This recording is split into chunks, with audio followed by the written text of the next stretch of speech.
Hello, everybody. Just like to welcome you to our PFA session today. Today we will be covering the universal offer for PFA. We have with us our guest speaker, Barry Jones from NTDI, and I've also got my colleague here, Nicole Dempsey, who is will also be contributing as part of the webinar. We've got Francesca Wakefield from Whole School Send, who's here to support us with any technical issues. So if you're having any problems, pop it in the chat and hopefully one of us will be able to help you. We'd also really like you to use the chat function to ask us questions, to share your great ideas, and just to interact with the content that hopefully you'll find useful today. Next slide, please. So just a reminder to anybody who hasn't logged on to a Whole School Send session before, this is what we're all about. These are our contract aims.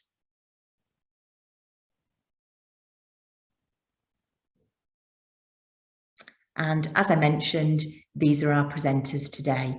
So we won't spend too much time dwelling on these things as we really want to get started with the session, and we want to make sure that you get as much information as you can. Next slide, please. So our session objectives for today are around introduction to preparation for adulthood at the universal level. We're going to look at a few sector examples, and we're also going to be having a quick sort of sneak preview of the audit tool that we'll be using over the next 3 webinars. So we're hoping that people will find this useful and they will actually sort of be able to sort of look at their school offer and actually evaluate how they're doing and, you know, what else they might be doing going forward to really strengthen that offer. Next slide, please. So Barry's going to give us a starter activity. Over to you, Barry. Thank you. So Angela, maybe you could just give me a little bit of a secret sign to let me know you can see my slides.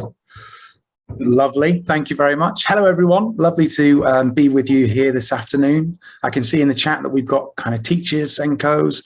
I think I saw a TA. A casework officer. So thank you for investing your time to come along today. Really looking forward to spending the next kind of 10, 15 minutes with you. So I work for the National Development Team for Inclusion, and it's my kind of honour and privilege to be the PFA facilitator in the North East and North West of England. We're funded by the Department for Education, and we deliver the Preparing for Adulthood programme. In essence, our role is to support local areas to achieve the intentions of the Children and Families Act. So how can we support children and young people to lead great lives now and in the future? So rather than talk to you about the code of practice, I just wanted to start a bit more kind of from a values perspective. So sometimes when we work with children and young people who have various labels and various different additional needs, sometimes we focus on what's the matter. And I understand assessment and identifying needs really does matter. However, sometimes when we go in through that lens, we sometimes miss an opportunity to connect and think about what really matters to that child or young person. So what does a great life look like for them now and in the future? And when we go in through that kind of I suppose, discovery process, we can begin to think about what does an amazing life look like for them? What can they do? What can their friends do? What can their family do and the community can do? And finally, what might other people who are paid to be in their lives do to support them to lead a good life? So to get us thinking about this, I'd like you to get your smartphones out if you've got one, or maybe you could go on the internet in a minute when I show you how to do this. And I want you to think about, go back to a moment in time in your childhood or your teenage years, and just remember, you know, what really mattered to you about growing up. What really mattered to you when you were thinking about growing up, when you were a teenager? So to do this, we're going to jump on Slido, okay? So if you've used this before, you know, you just get your camera out, open up a QR code reader, or if you've got a snazzy phone, just literally open your camera up and hover it over the QR code there in the top left. If you haven't got a QR code reader, you can open another tab on your computer and type in slido.com. If you're asked to type in slido.com, you'll be asked for a number, and it's 7131.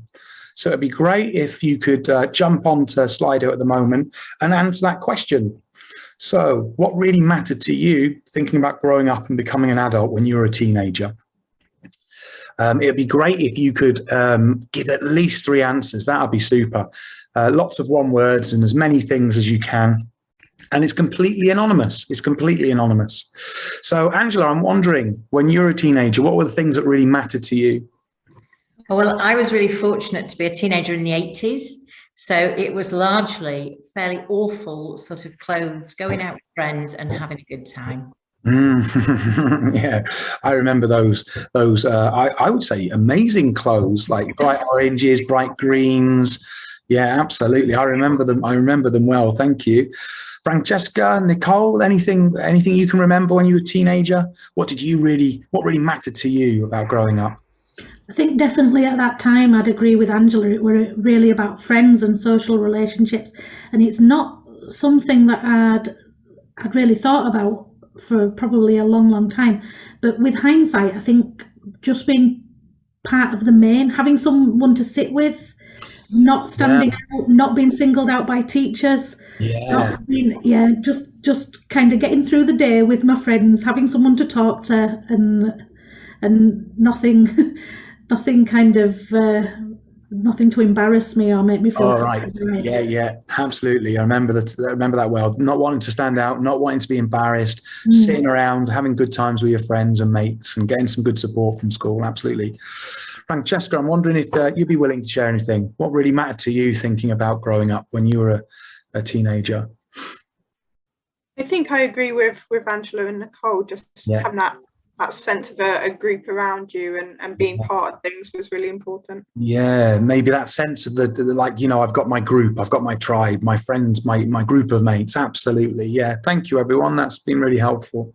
So I'm just going to take a look over to my left where I can see the slide and you'll be able to see it now. And this is a word cloud. So the more times each individual word has appeared, the bigger it is. So we can see to the people who have gone on Slido, the things that really mattered to you about growing up were family, were friends, was independence, getting a good job, freedom, absolutely, socializing, getting a house, fitting in, traveling, having your own brass. So yeah, getting your own money, staying in contact with friends, financing myself, absolutely. Finally being independent from the bank of mum or dad or parent or carer, maybe. Absolutely. Spending time with grandparent. Yeah, absolutely. Parties. I was waiting for somebody to talk about parties. Yeah, I was waiting for that. That kind of mattered to me as well. Thinking I could hang out with my friends and have a good time. Absolutely. So thank you for taking part in that. The reason we do this and the reason I invite us to think about what really mattered to us is actually because when you look at that list, if you already know what preparing for adulthood is, you've kind of described it. And it's not by accident that the 4 pathways are what they are. Absolutely. So it's not surprising that young people often say similar things now than we thought of when we were children and young people, and often people who might have additional needs. It's not just about those with additional needs, it's about all children and young people at a sort of universal level have similar kind of aspirations at that level. So thinking then about the details, so what is preparing for adulthood? So back in the days before the Act came into being, there was a national program called Getting a Life. And some of my colleagues I have the privilege of working with were heavily involved in that at the time. And they had lots of conversations with well in excess of 400 young people over 3 years. And what those young people said is the most important things was about friends. It's about mates and it's about dates. Someone to have a good time with, to have a good job, to be able to spend my own money, but also to have a good career. Yeah, and to be seen as an independent adult. Now that word really sings to me, to be seen. So it's one thing I know I'm independent as I'm growing up, but I want to be seen as independent by my friends and by my peers and by my family. And lots of young people said, hey, we recognize if we're not healthy, it's going to be pretty challenging to have a good life. So unsurprisingly then, fast forward to sort of 2014, after the various green and white papers we've almost forgot, I would imagine, came the Code of Practice and the Children and Families Act. And those pathways came about, as you can see there on the infographic, based on what young people were telling us at the time. These are kind of, if you like, an ingredients for a good life. These are non-negotiable. Okay, so when we talk about this from the Preparing for Adulthood team perspective, these pathways are continuums and they're available to all, and all means all.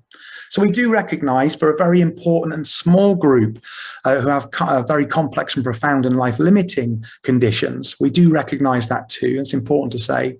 But the overwhelming majority of children and young people can have access to a good life in these pathways. So I'll just give you a couple of stories as a way of an example. A couple of years ago, we were hosting an employment conference across the north of England as part of the Preparing for Adulthood programme. And we had someone from Project Choice, which is an NHS delivered supported internship programme. And for those who don't know, a supported internship is a study programme. So when I was younger, we would call it a college course, but it's now called a study programme to support people to enter the world of work. And they would be in placement for 4 days a week. The entire goal is at the end of that, it would become a job.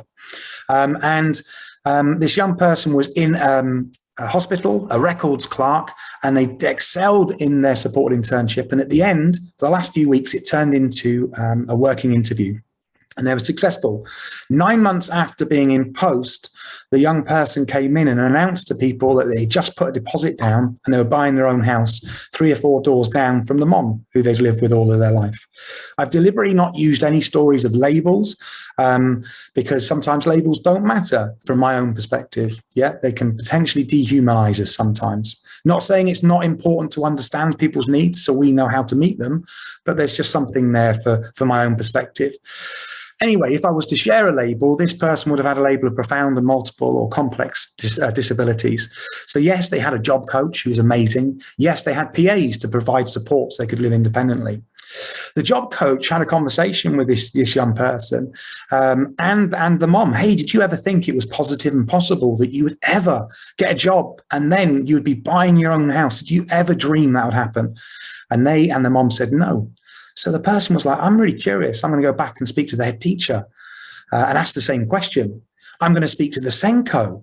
I'm going to speak to next door neighbor. I'm going to speak to people. Did you ever think this was positive and possible that this person would ever get their own job and their own house? And everyone will say, do you know what? I'm pretty sad to say it, but I didn't think this was positive or possible.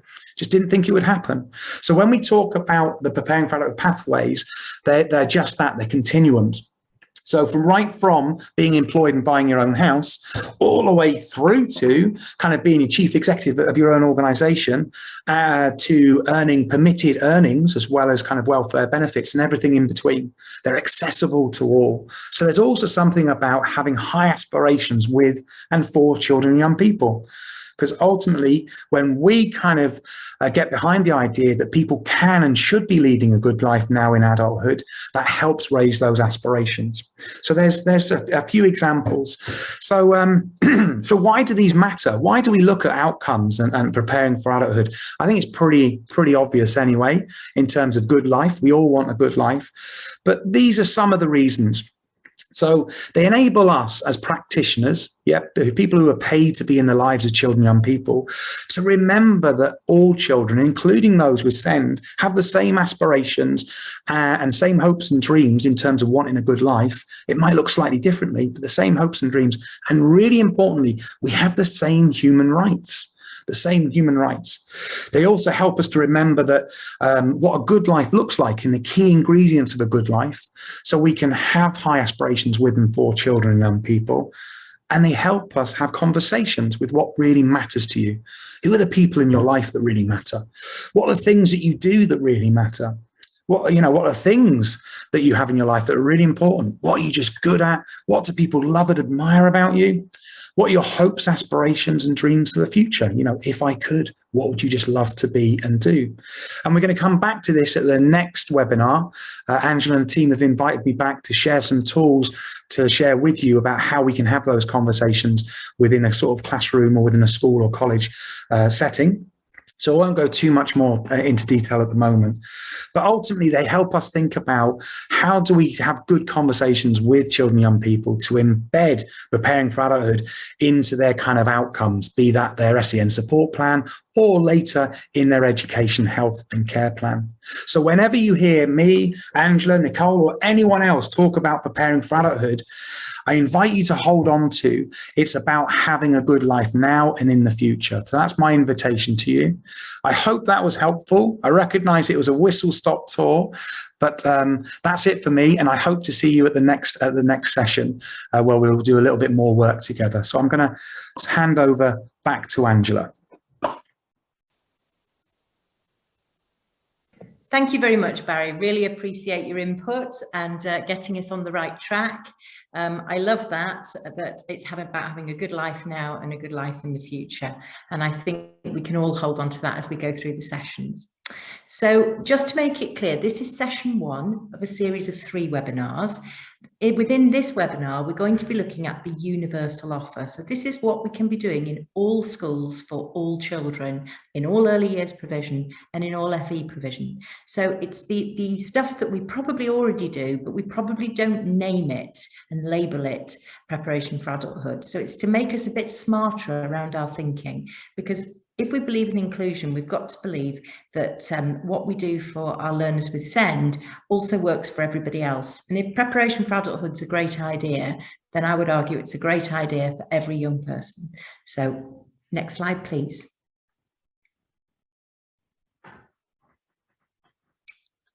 Okay, so this is our model that we'll be working through. We're going to be starting with a sense of the universal provision, what we're doing for absolutely everybody. And then in our session 2, we're going to move into that targeted provision. So these are your SEND K learners. If you're working in schools, that will mean something to you. They are the learners who need something which is additional to and different from, according to the code of practice, the provision that we're making for all other learners. And then finally, we've got a small number of children at the peak of our pyramid, and these are the learners who require something very specialist. These are learners who will probably have the support from an education healthcare plan.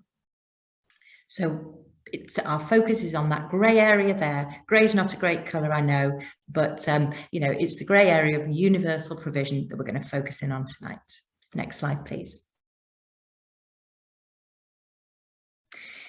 Very much as part of universal provision is a sense of the sort of ethos and the culture and the values that we would call high quality teaching. And most schools now are actually sort of very focused on the fact that actually making high quality teaching for everybody helps learners with SEND just as much as any other learner.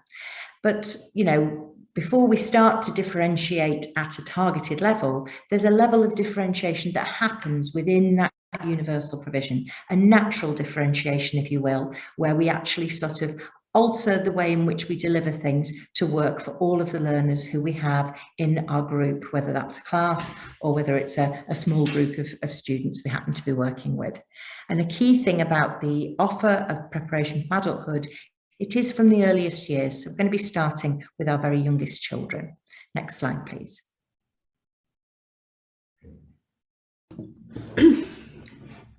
So this is, I think, sometimes it is easier to understand a concept, especially one that can be applied in lots of different ways, if you've got a visual.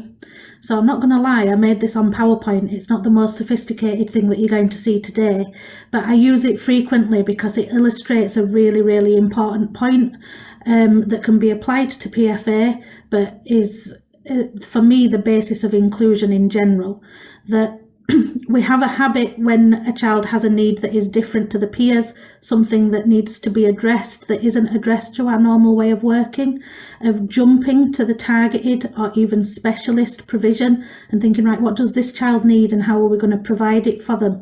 And that can result in the first instance in a kind of unwieldy and expensive additional and different offer that segregates children from what everyone else is doing, when actually good inclusion is the progressive removal of barriers to participation and education. And on the ground, what that looks like, or what it can look like, is being willing to learn from the needs of our children to continually expand and improve our universal offer so that more and more children's needs are being met just as part of the norm of what we do in our schools. And this can be applied at different levels, whether you're talking about a whole school or in your own classroom, and how much differentiation and different you're having to do for some children, or how much you could just adapt your own teaching or your own session to incorporate the needs of more children as part of the main thing that you're doing. And I saw someone in the chat were talking about PMLD, and this absolutely applies to specialist provision as well. That, you know, I've worked in special schools where the children with PMLD had their own all-age class, and I've worked in special schools where children were kept with the same age peers, and I have opinions about that I'm not going to go into now. But certainly the benefits of improving and expanding your universal offer so that you're learning from the children that you have and you're meeting more and more needs as part of the main, as well as it being kind of practically and financially more sustainable. The school is evolving and everyone benefits from that, but the children get to be together and learn from each other, which I will go into more detail about a little bit later on. And this doesn't mean that you don't have a targeted offer, and it doesn't mean you don't have a specialist offer, but it means that the time that children are being segregated from one another is limited, and that targeted offer can be really, really high quality and bespoke and focus on what them children that need it actually need.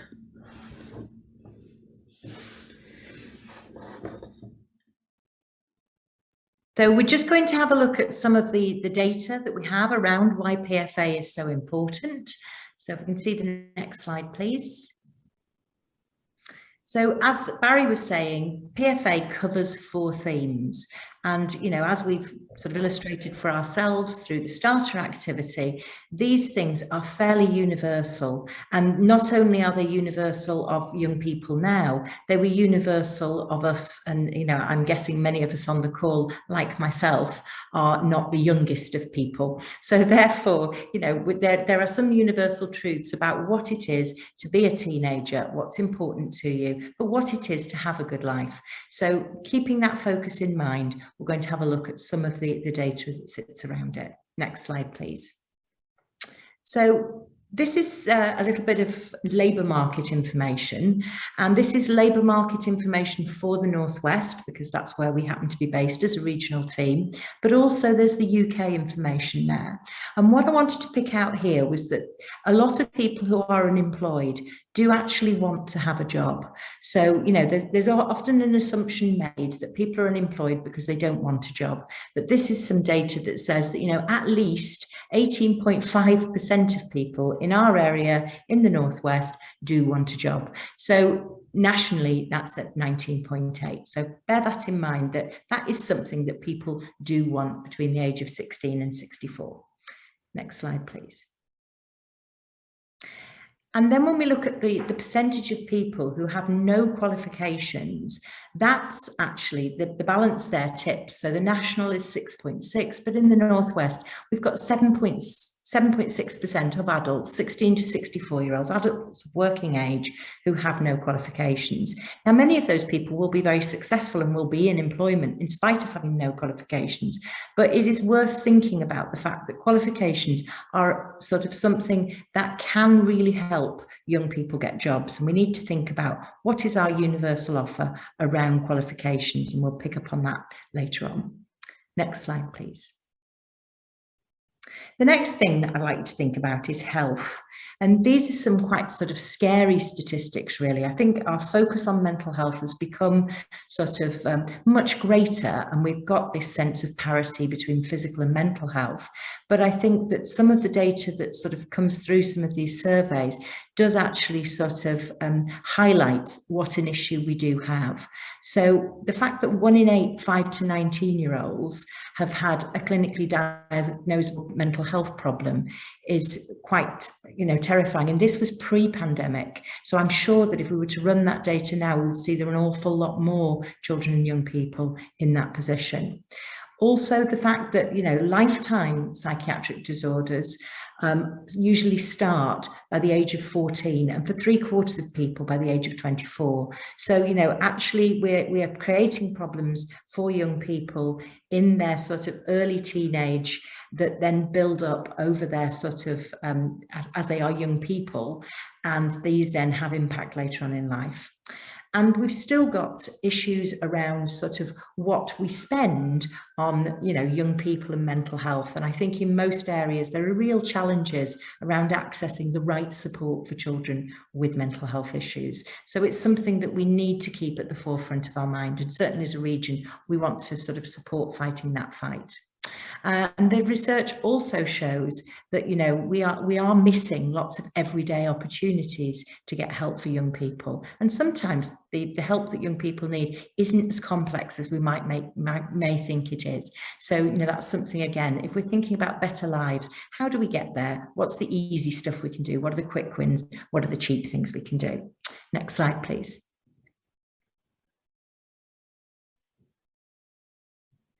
So in terms of independence, this study I found quite interesting. It's from Joseph Rowntree Foundation. And although, again, it's a little bit sort of a little bit older, it does actually sort of demonstrate the difference in terms of routes to independence between, you know, adults who were born in the 50s and adults being born in the 70s. And it really showed that, you know, what's happening is we're very much changing the way in which we treat young people, and we expect them to become independent. And whereas, you know, historically, I suppose it would be the best way of describing it is people tended to sort of leave home and get married. That doesn't happen as often now. We've got sort of many people putting off parenthood for a much later age, but we've still got a minority of young people who are usually poorly qualified who do end up having very young pregnancies. We've still got issues around qualifications and their contribution to improved earnings. And we've still got a family background issue that's sort of impacting on our young people and their outcomes. And so that disadvantaged learners don't have the same outcomes as learners who are coming maybe from a more affluent family.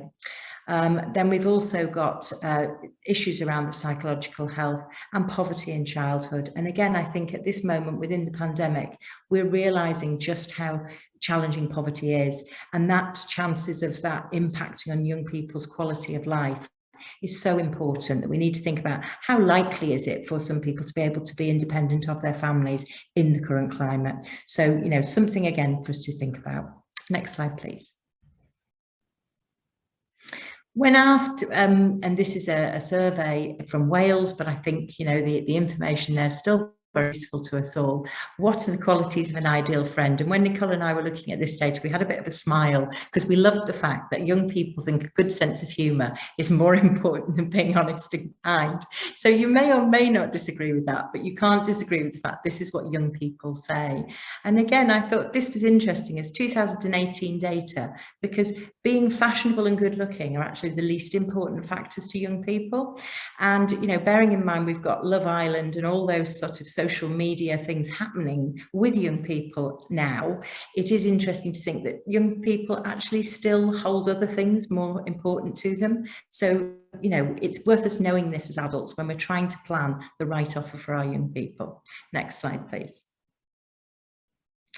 And then the next thing I wanted us to really look at is what is it young people think about preparation for adulthood? Because it's all well and good us having our own views, but what is it that young people can tell us? So we've got a little bit more data here to share. Next slide, please. Thank you. So the Youth Voice Census from 2021 was a little bit damning, really, because it did say that only 9.9% of young people thought they were going to be able to access quality work where they're living. And, you know, I think that is a bit of a crisis of confidence, really, in what there is in our local areas. And the three things that young people felt was that employers sort of young people didn't think that they knew what skills were wanted of them. They didn't know what skills they had, and they didn't believe they were going to have good quality opportunities. And so we need to do some work in our schools from an early age to try to change this perspective. And also we need to work with employers to make sure that they value our young people, and we have got the right work available in the right place for young people as they come through. Next slide. This is from the Good Childhood Friendship Guide, and it's advice from young people to adults.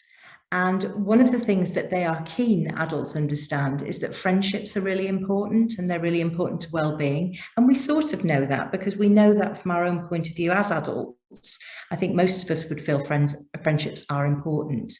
Young people also say that they would like adults to share their experience. I guess this is to a point, because young people often don't like people to tell them how to do things because you did it that way. So I suppose we've always got to be sensitive in the way we work with young people and how we share our own experience with them in a sort of way that respects their right to be independent and, you know, respects them as individuals who are growing up and taking on that independence. Enabling new friendship opportunities, and this is something that, you know, in schools or working in communities we can do all of the time, is actually putting in the pathway that helps young people to make friends with people, and particularly identifying those learners who, you know, may or may not have SEND but don't easily make friends, and making sure that they've got opportunities to actually establish those friendships.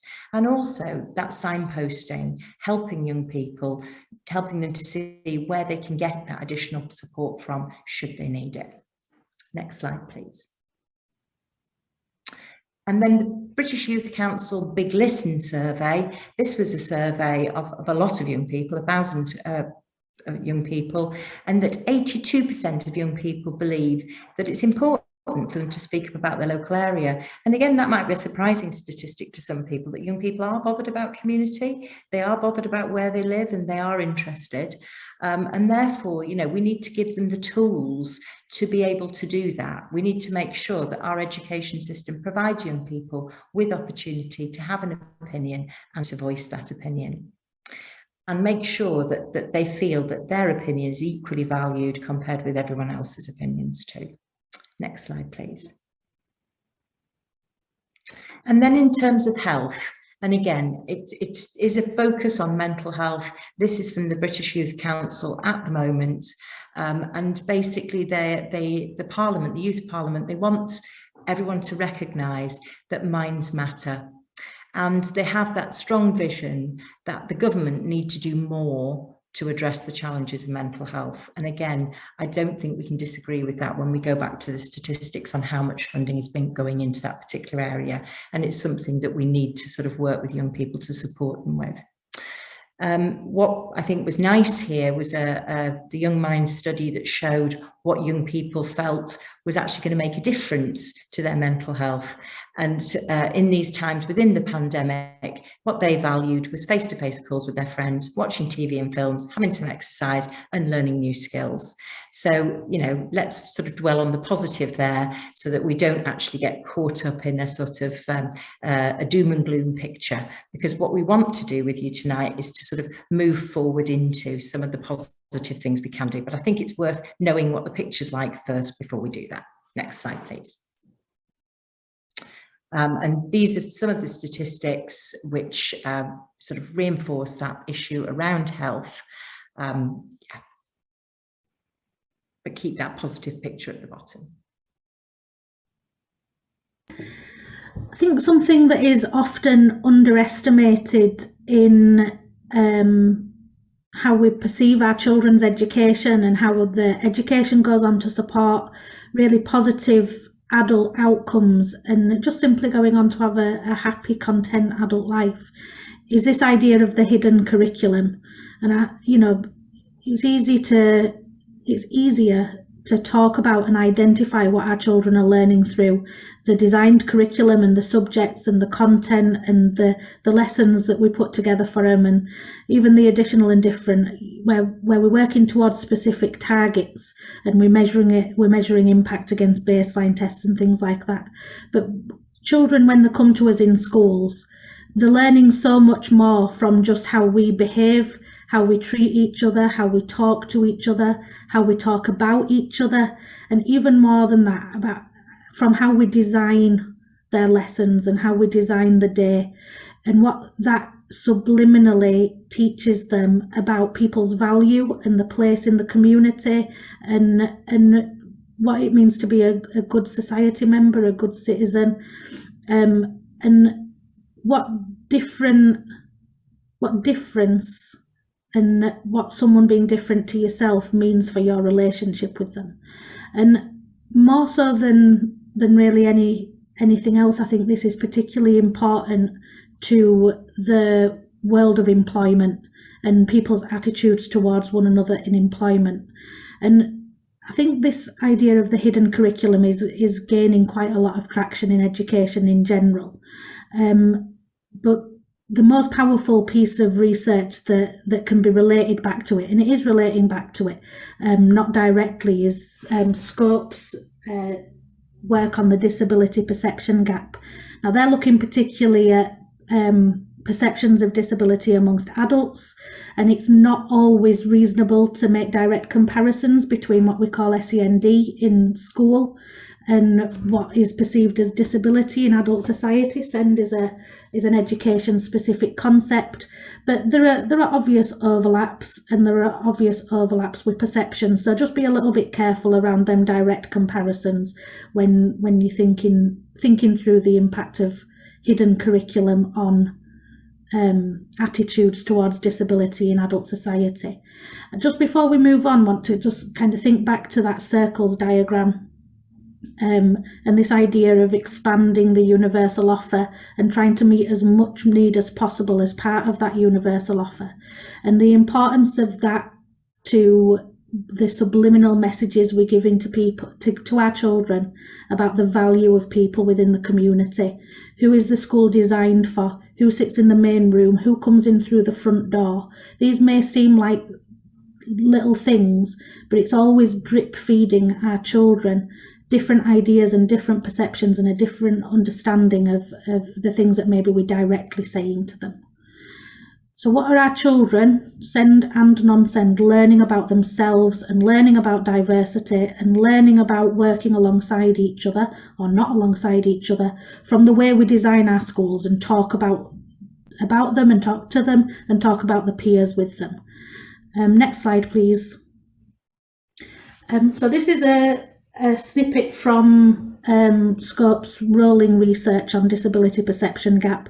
They basically survey hundreds and hundreds of people. They divide people by their proximity to disability, so whether they are themselves disabled, if they've got a disabled family member, if they have friends who are disabled, if they work with someone who's disabled, or if they don't know anyone or have never met anyone with a disability. That's how they divide the research up. And I've just taken some snippets from that research that I think are pertinent to this situation. So the actual number of people with a disability in adult society is 22%, and Scope's research has found that 60% of people surveyed underestimate the number of disabled people in society. And if you look at the bar chart, 41%, nearly half, drastically underestimate the number of disabled people that are in society. So we know that it's not a direct correlation, but we know that in school we're mixing the ingredients of tomorrow's society. We're the ones that are teaching children the skills and knowledge that they need, but we're also teaching them how to function in a community and how to be good little people and how to work alongside each other. So what is it that maybe we're doing in school, or what is it that might be happening in school that starts to give people that perception that there are not very many disabled people in society, when actually it is it's over 1 in 5? Why might people underestimate that figure? And it's going to be different in different settings, and it's going to be different for different schools. But if every time there's a person with an ability difference in their class, they're sat with someone else or they're taken out, then that is drip feeding a piece of information to the children about the nature of society. And it may be that the school has got a fantastic targeted and specialist offer, but the children just never see that ability diversity in that school. So why would they know that it exists? Next slide, please.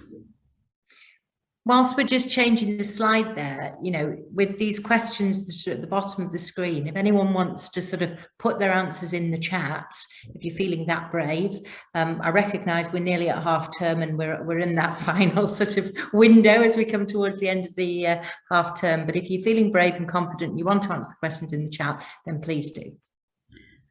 Another little snippet: the most commonly held attitudes are that when the survey people could broadly be described as patronising, with 75% of people surveyed believing that people with disabilities need caring for. And I've just put a couple of other things on this slide because something that really struck me when I looked at the most up-to-date version of it is this is a deteriorating picture, not an improving picture. That every time they revisit it, the gap has widened, perceptions are less right, less accurate. So again, that makes me think that our job in schools about keeping children together and teaching them to work alongside each other are really important. So again, what is it that we're doing in schools that might fuel this perception that disabled people just need caring for? Why might our children go on to believe that people with disabilities need looking after or are less productive or are different in what they need out of life to everyone else, when we know from looking at the information that Barry shared with us at the beginning that those things that our children with additional needs want and need out of the adult life are the same as what anyone would want. Next slide, please. So just be a little bit careful with this data because obviously we're comparing SEND in education with some adult statistics, so it's not a direct comparison, but there's plenty of overlap. And, you know, Angela's already shared some statistics around employment, but in a nutshell, you're much more likely to be unemployed if you've got a disability. You're much more likely to be vulnerable, underpaid, part-time, even voluntary if you've got a disability. Only 8% of employers reported recruiting a disabled person in the last year. And this is against a kind of backdrop of life just being generally more expensive for you if you've got a disability. So arguably you've got more need for a job, more need for a high paying job. And, you know, we've already alluded to there's a broad range of need within disability, and for some people it might not be appropriate to work.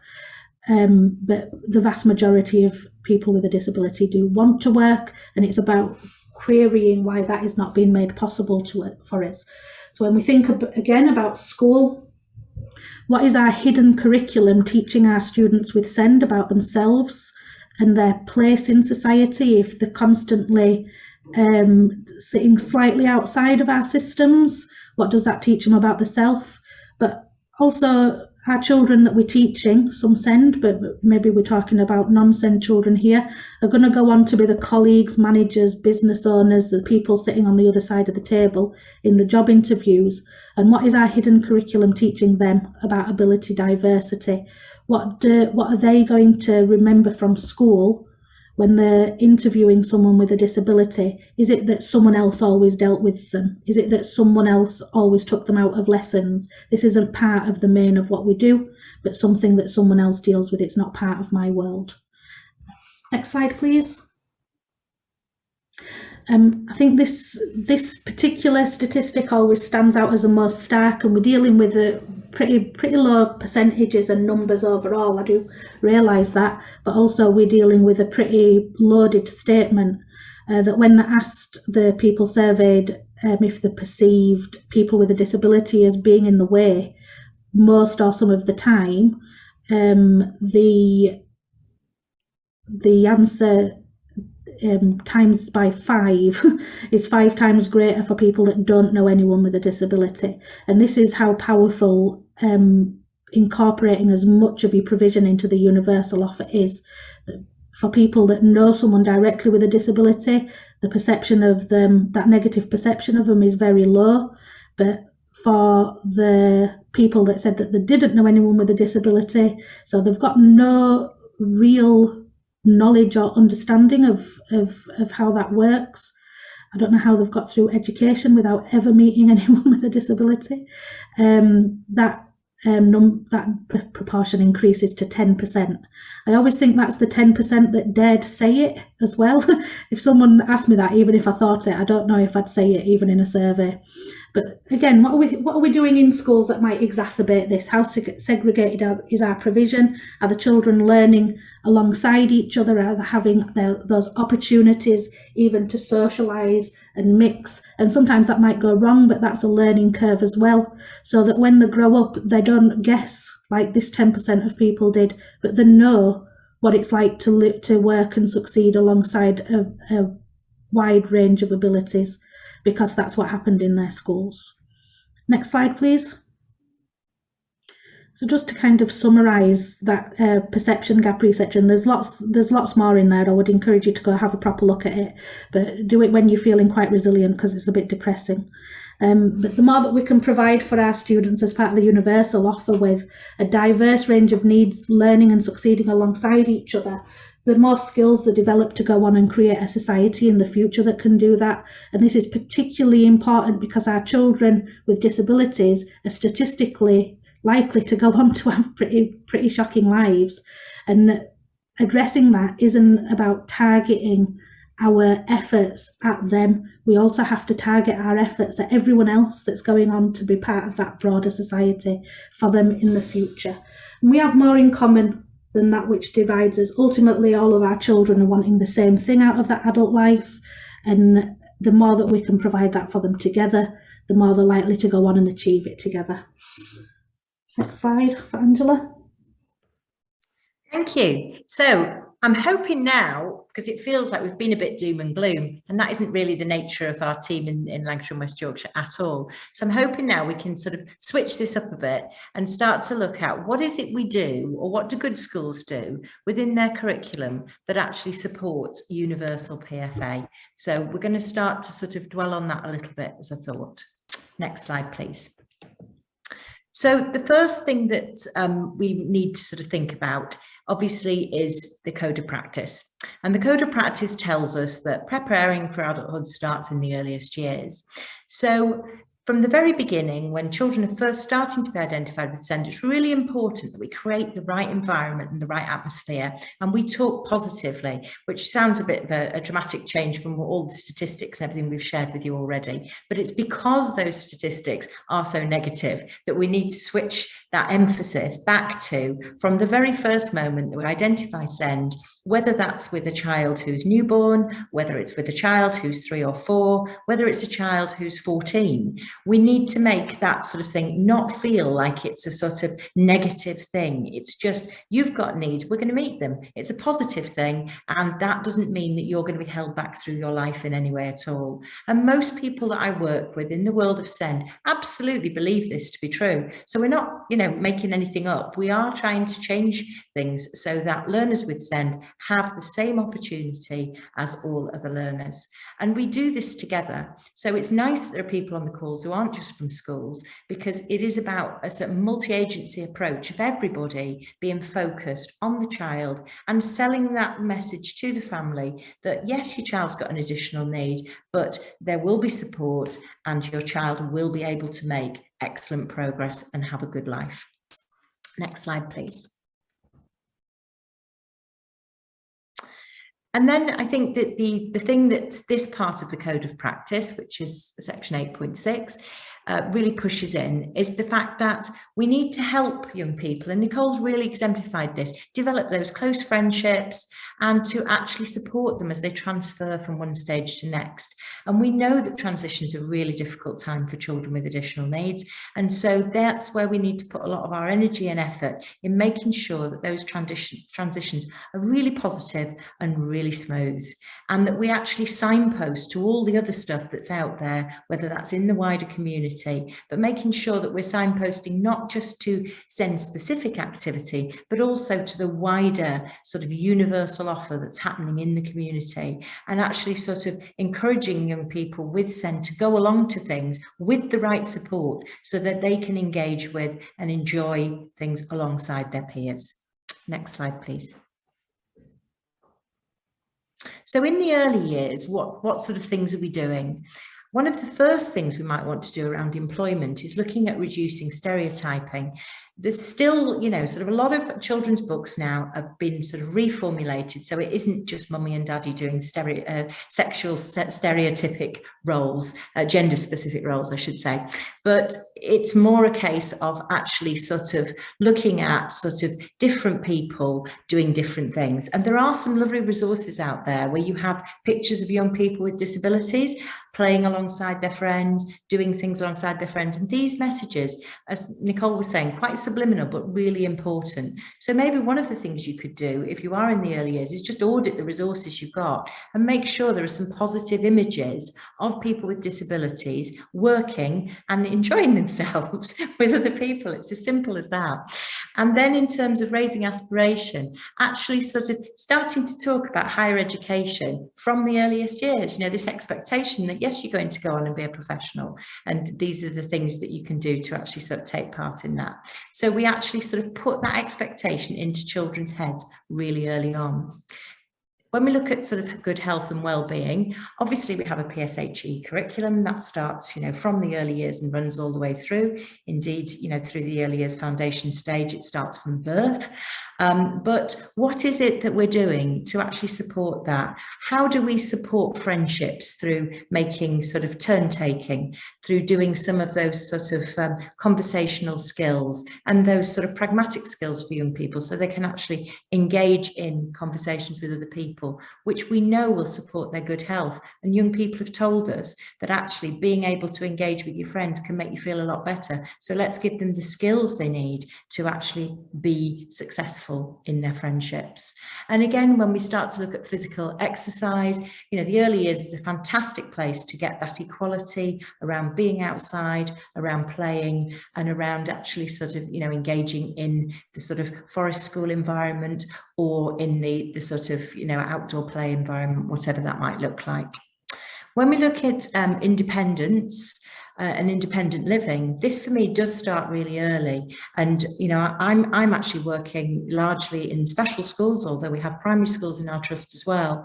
And, you know, I see 2- and 3-year-olds putting on their own bibs, so they're putting on their own sort of aprons so they can go and have their lunch, and actually sort of going and selecting their own resources. It's really important that we don't have staff who do things for children, and we expect children to do things for themselves. And if we start that at 2 and 3, then it's just something we can keep building on as children go through school. And then the next area, which is around friends, relationships and community, making sure that children understand rules and routines. Everybody loves a good routine. You know, it's not just for those children who've got SEND. Everybody likes the safety of knowing what's expected and having those strong routines. So let's get them in really early, you know, and let young people actually sort of experience that. And then in terms of equality and diversity, making sure that everything we offer, we can adapt for all of the learners who are accessing the provision, so they can all have that equal opportunity. I'm sure there are people who, you know, are out there on the call who are thinking they've got a great idea. If you've got something under one of those headings, please do pop it in the chat, share it. This is the way that we sort of share good practice and we make sure we move things forward. So if you've got a great idea for early years, now's your opportunity. Next slide, please. So in terms of primary, this is, again, a little bit depressing, so we'll gloss over it as quickly as we can. By the age of 6, children have started to adopt the stereotypes. And these stereotypes are based on, you know, gender, ethnicity, social background, but also on their ability. And this actually then goes on to influence what they then think they can do. And that's at 6. So we've got a real piece of work on in primary schools, because we've only got them for a year before they've already decided they can't do things. So we've got to spend that early years in the primary school making sure that we widen their possibility and we open up the world to them so they believe there are more things they're going to be able to do. And then from 9, we've got children who are starting to abandon fantasy careers. And this feels really sad because, some of those things that sounded like fantasy careers when I was growing up are actually real careers now. You can be a gamer, you can be a YouTuber or a vlogger. These things just didn't exist. They would have sounded like fantasies. So let's prepare young people for what might be there when they're ready for it, and broaden horizons all the way through. Next slide, please. So we look very simplistically at the offer for, I think this is the primary offer. I've just noticed an error on my slide. I do apologise. The things that we've sort of got here around primary education are around sort of, and this is people who help us, understanding the world of work, and making sure that we've got our key skills in literacy and numeracy. Because the one thing that's going to make the biggest difference to children and young people as they go through life is having those secure skills. So the early years, I think this is early years in primary, isn't it? So the early years is actually making sure that those young people are absolutely secure with those basic skills, which are going to be the sort of starting point for their career. And then when we move into sort of the PSHE curriculum, PE, making sure that our schools are mentally healthy, food technology, this is your PFA offer. So when you're sort of sitting there scratching your head thinking, well, what should we do for PFA? This is the starting point. This is all part of that universal offer. When we're looking at independence, it's about mastery of those independent skills. So they're skills that children are introduced to very early on, and it's actually getting them to be increasingly confident. So thinking about self-care, thinking about their sort of feeding routines, and also thinking about personal financial management and how do we support families to help children to develop these skills. And this, as I say, is in the early years and through primary. And then as we move into our friends, relationships and communities, thinking very hard about what it is we do. And again, most schools will do charity projects. They will have, their relationships education in primary, and they'll have a big program around citizenship and cultural capital. These things are all part of that PFA offer. And then, as Nicole was saying, it's the hidden curriculum that sits around that, which is the additional things that we have going on in the school, which tell young people it's okay to be different, that diversity is a really good thing, that people with disabilities can do, not can't do, and things like using the available materials like the Paralympics to challenge young people to see beyond what they think immediately about a person and the stereotype they might start to form. So these are the things we really need to focus on. Next slide, please.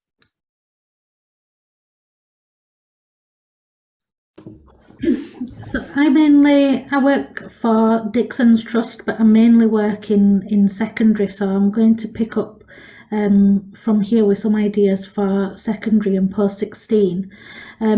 We've looked at these broad aims, and really I suppose once they get into secondary age, things are coming into sharper focus, and you can start to talk more directly about how it's going to impact on the further and higher education and the life beyond that. They've got, in a lot of cases, in most cases, the capacity to envisage the life going forward. So it can be a lot more direct, but we're basically aiming for the same things. We're teaching them it directly, we're teaching them it accidentally through our behaviour and our choices as well, but it's coming into much sharper focus, even though we're looking pretty much at the same things. Those of you that are working in schools, and maybe those of you that don't, will be aware of the Gatsby benchmarks as well, and that there is a statutory framework that supports how schools need to address careers in particular. So part of that preparing for adult is dictated to us, but then of course the quality and our choices around how we do that can be very different. Next slide. So I think one of the things that has stood out to me in secondary schools is that the curriculum can become squeezed and can become very narrow, and actually a lot of the things that contribute to a broad and balanced curriculum around technology and food tech and drama and doing things that are beyond the core subjects. Those are the things where you've got the most opportunity to develop life skills and cook and sew and build things and do practical kinesthetic things. And I don't know to what extent individuals have the opportunity to address that. That's really part of a national picture, but just being conscious of it, and even if that just means maximising on the opportunities to do more practical things and develop more life skills, and maximised on when they are available for our children in secondary schools. An exacerbating factor to that is quite often when our children with SEND are taken out of the classroom to access their entitlement to additional and different, to address targets from the EHCP, social and communication groups, nurture, and all these things that can add a whole lot of value, that they're often taken out of the really practical life skills based subjects. And to an extent that is understandable, because you can't take them out of maths and English, but we are denying them access to something that's really important to that preparation for adulthood side of education that the other children are actually getting, and they're getting it as part of the universal offer, and our children with additional needs really need to be part of that as well. I should have probably apologised at the beginning, but I tend to, when I'm talking about secondary education in particular, talk about my own school a lot. It's all I've got. I apologise, that's what I've got to draw my examples from. But one of the things that we've done at my school is we do have a long school day, which helps in some ways and hinders in others. But we've made it a rule that we don't withdraw from any lessons, so that our children with additional needs are getting the full broad range of experiences that the peers get. They go to food tech and they use the sewing machines and they learn a language. And that were a decision that were made at leadership and design level. And that is really important when you're trying to build in as much as possible into your universal offer. This can't really be delivered by a SENCO or a SEND department. This really has to be whole school decisions to design things so that everyone can access them and the work for everyone as the norm. And that's a big ask, but the more people that are banging that drum, the more children will benefit from it over time.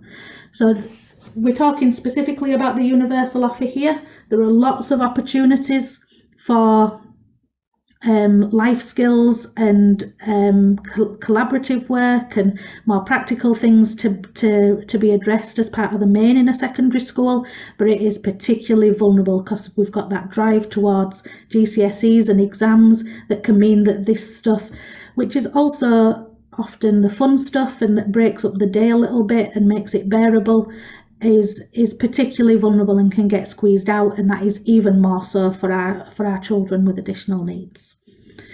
Next slide.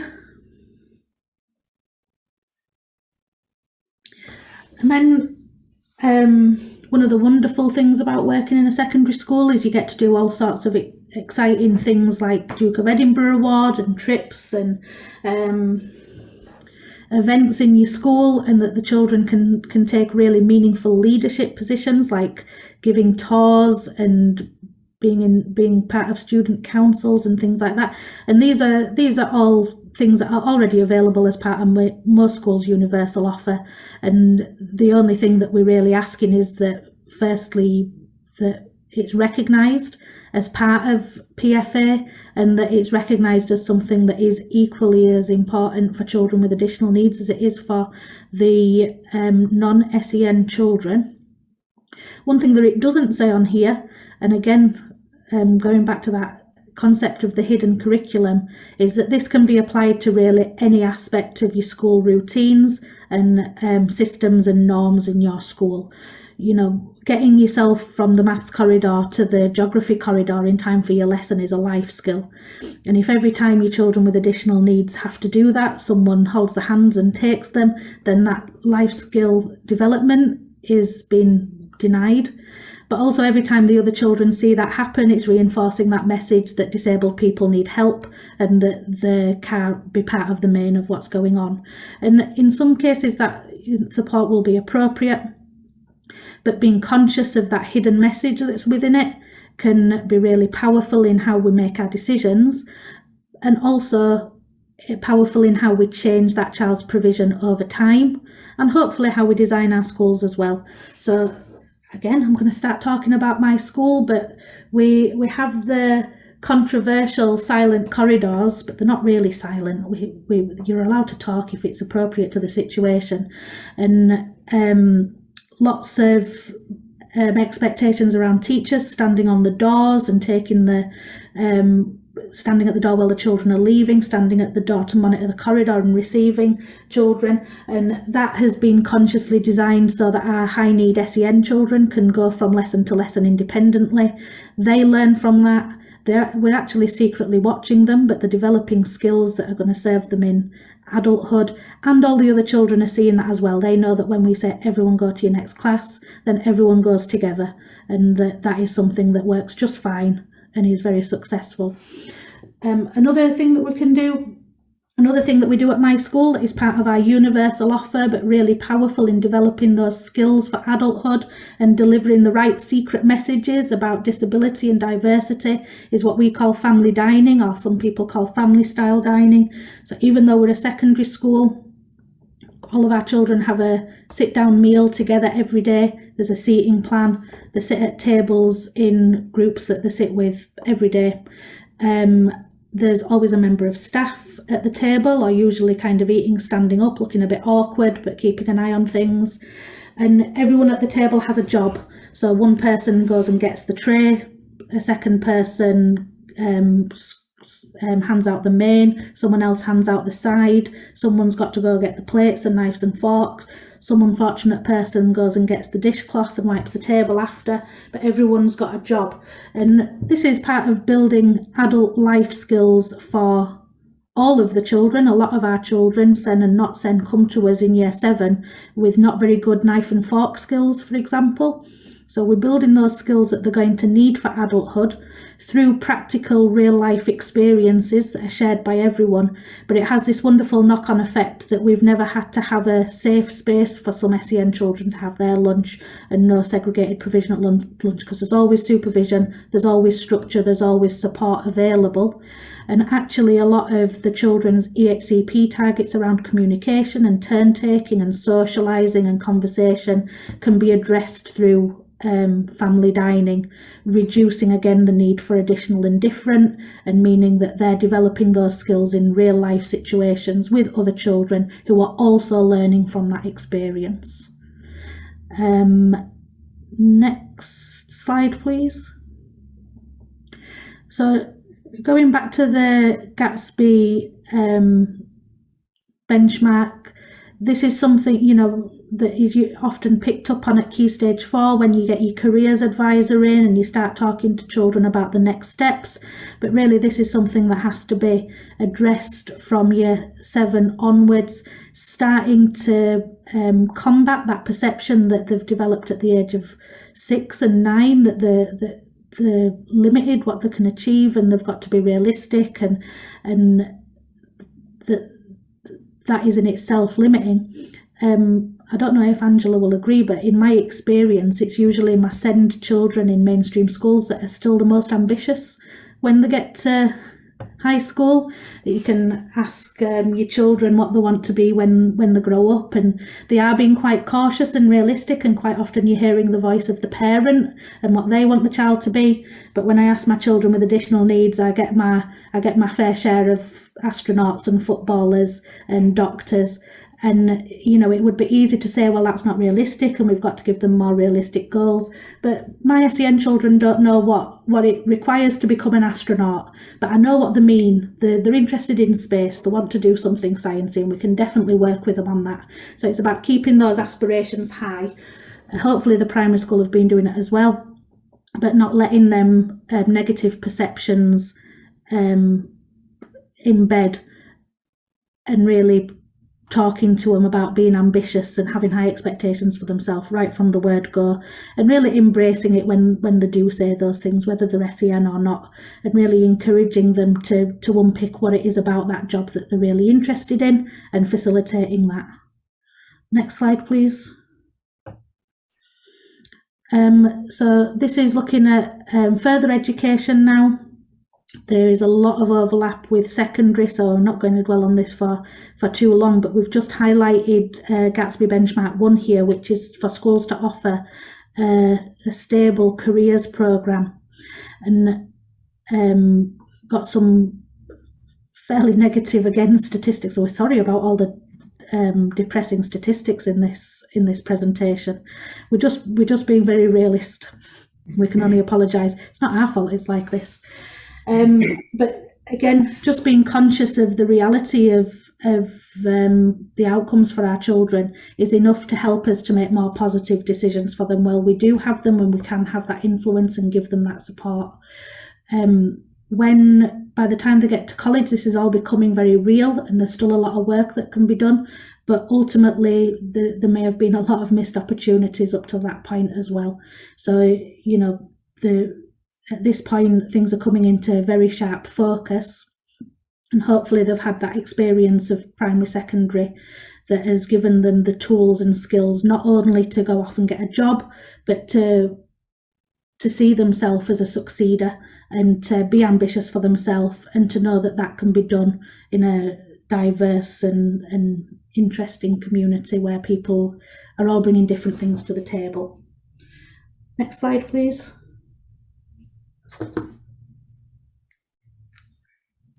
Okay, so we're going to hopefully sort of try and bring some of this together. So what we were trying to do was sort of, you know, scare you to death with some awful statistics. Then we wanted to actually just sort of get you to think about, what do we mean by this universal PFA offer? Because I think if you give things fancy titles, people often think they're very complicated. And hopefully in the sort of examples we've shared, it isn't complicated at all. Most schools are actually doing lots of these things already, but they're just not naming it PFA. So we just have a PFA offer for learners with SEND. We don't have one for everyone else.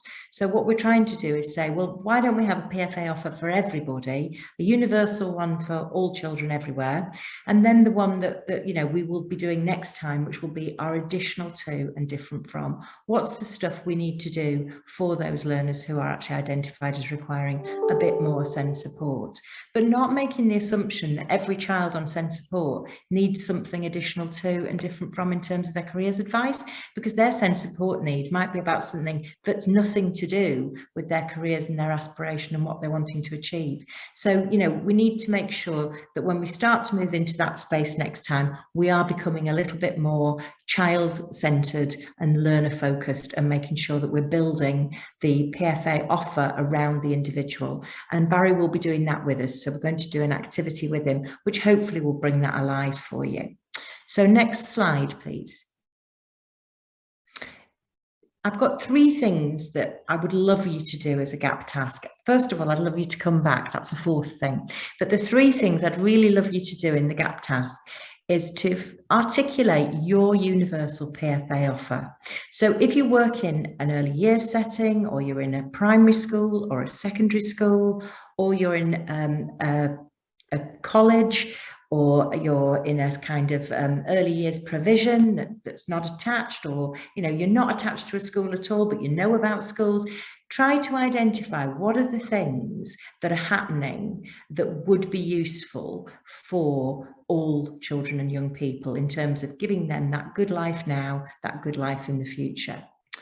And, you know, that might be all you do. And it might be one of those lovely spider diagrams or mind maps or whatever you call it, with lots of arrows coming off, and, you know, might be on a scrap of paper. It might be beautiful and, you know, sort of have layers and layers and click here and hyperlinks taking you all over the place. It doesn't matter. It's about you engaging with the idea of you can all do PFA and you can do it really easily. The next thing I'd really like you to do is to download a copy of the PFA audit tool. So there's a little image here to show you what you're looking for, and then you'll know whether you've succeeded, because we like to make it easy for people to actually find the resources that we have out there. So this is actually on the SEND Gateway, and I haven't warned Francesca about this, but she's amazing at putting things in the chat at a moment's notice.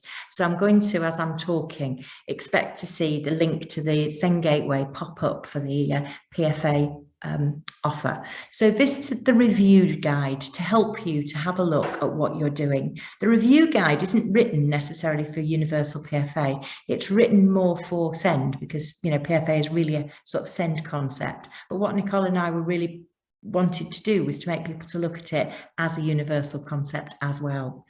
And so if you sort of pull this down, you can actually have a look at it, and you can look at sort of, you know, what are you doing at the moment around that SEND support. So when we do the session next time and we start to drill into SEND support needs, you've got some context as to what it is we're talking about. We think that might be quite useful to you.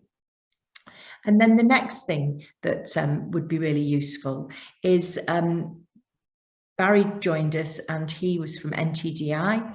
And he actually was sharing some resources from the PFA website. So the PFA website is a great resource, and you can go on there and there are some fantastic tools on there. So again, just visit it if you can, have a look around, see what's on there, and sort of familiarize yourself with anything that you fancy looking at. So they are the three things that we're setting you for your homework or your gap task between this session and next session. But don't worry, because if you don't do it, it won't matter. The next session will be absolutely fine. So if you find that what you'd really like to do is sort of have a nice rest and a wonderful holiday and not think about PFA, then that's fine too. We really don't mind, but we hope that we've sort of piqued people's interest enough for you to come back, and we hope that you know, we've got people thinking about how the world might be such a different place if only we could get lots of people to see that actually PFA is really easy, and all we need to do is do a great job in our schools. So I hope it's been useful for people. Please let us know if not. Let us know if there's anything you need. That little slide there was one of the resources off the PFA website. So if you're interested in having a look, this actually tells you some of the things that you might be doing at different age groups. So you can actually have a look at that document. But please do join us next time. Thank you for your time this evening. Thanks very much.